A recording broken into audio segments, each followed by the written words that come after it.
Champions লিগের শুরুর পর্বেই বাদ যাবে রিয়াল মাদ্রিদ, এমন একটা কিছু মেনে নেওয়াও যেন বেশ কষ্টের। অথচ চলতি বছরের নতুন ধরনের চ্যাম্পিয়ন্স লিগের শুরুটা রিয়াল মাদ্রিদের জন্য এতই নড়বড়ে, এমন কিছু ভাবনাই উকি দিচ্ছিল ম্যাচের আগে। প্রতিপক্ষ সালজবুর্গ যদিও বড় কোনো হুমকি ছিল না রিয়ালের জন্য, তবে ধারাবাহিকতার অভাবে ভুগতে থাকা রিয়ালকে নিয়ে খানিক দুশ্চিন্তা থেকেই গিয়েছিল। কিন্তু সান্তিয়াগো বার্নাব্যুতে রিয়াল আবার যেন নিজেদের জাত চেনালো। প্রথমার্ধে 23 মিনিটে নিষ্প্রভ হয়ে থাকলেও ম্যাচের শেষ পর্যন্ত একে একে সালজবুর্গের জালে বল ঠেলেছে 5 বার। তাতে চ্যাম্পিয়ন্স লিগে পরের রাউন্ডে যাওয়ার আশাটাও খানিকটা বাঁচিয়ে রেখেছে তারা। 5-1 গোলের এই জয় দলটাকে গোল ব্যবধানের দিক থেকেও নিশ্চিতভাবে স্বস্তি দেবে। ম্যাচের শুরুটা একান্তই সালজবুর্গের। প্রথম 20 মিনিটে রিয়ালের গোলে 3 শট নেয় তারা। তখন পর্যন্ত মনে হচ্ছিল রিয়ালের জন্য হয়তো আরেকটা কঠিন ম্যাচই অপেক্ষা করছে।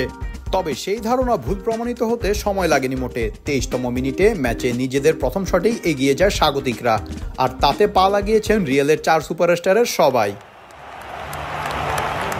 কিলিয়ান এমবাপ্পের পাস থেকে ডি বক্সের ডান দিকে লম্বা ক্রস বাড়ান ভিনিসিয়াস জুনিয়র। তাতে বেলিংহাম পা লাগিয়েছিলেন বটে, তবে বল নিয়ন্ত্রণে নিতে পারেননি, আর সেই বলটাকে রদ্রিগো দারুণ কোনাকুনি শটে পাঠিয়েছেন জালের ঠিকানায়। তাদেরই সুবাদে 34তম মিনিটে ব্যবধান দ্বিগুণ হয়। বেলিংহামের একটা দুর্দান্ত ব্যাক হিল আর ফিরতি পাস পেয়ে দূরের পোস্টে রদ্রিগোর চোখে লেগে থাকার মতো গোল।